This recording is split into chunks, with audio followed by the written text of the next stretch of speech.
μεγάλες εκδηλώσεις που έχουν συμπεριληφθεί στο φετινό μας πρόγραμμα και ξεκινάμε στις 6 Αυγούστου με την Κάρμεν Ρουγκέρι, η 7 ψηλή Νάνη.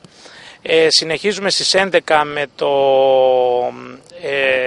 θέατρο το Διπεθέ Κοζάνης, στο οποίο συμμετέχουν με το έργο Δον Κιχώτης ο Πιατάς και ο Κιμούλης. Συνεχίζουμε στις 13 με τον Γιάννη Κότσιρα και στις 20 Αυγούστου έχουμε την νεανική ορχήστρα Τσακάλοφ των Ιωαννίνων.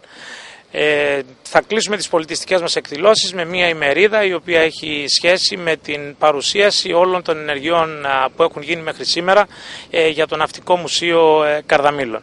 Είναι ένα πλούσιο πολιτιστικό πρόγραμμα, κατά την άποψη τη δική μου, σε μια περίοδο που τα οικονομικά γενικά του Δήμου της περιοχής μας είναι περιορισμένα. Κατορθώσαμε να φτιάξουμε ένα πλήρες πρόγραμμα.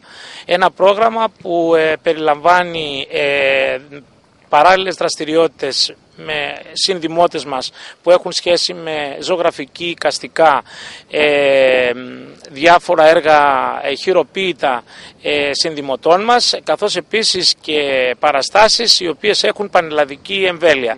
Είμαι πολύ ικανοποιημένος και αυτό οφείλεται στον Παναγιώτη τον Παπή, τον υπεύθυνο των πολιτιστικών εκδηλώσεων, ο οποίος και φέτος έκανε ένα πολύ καλό πρόγραμμα αντάξιο του θεσμού που έχουμε τα τελευταία χρόνια δημιουργήσει στην περιοχή μας.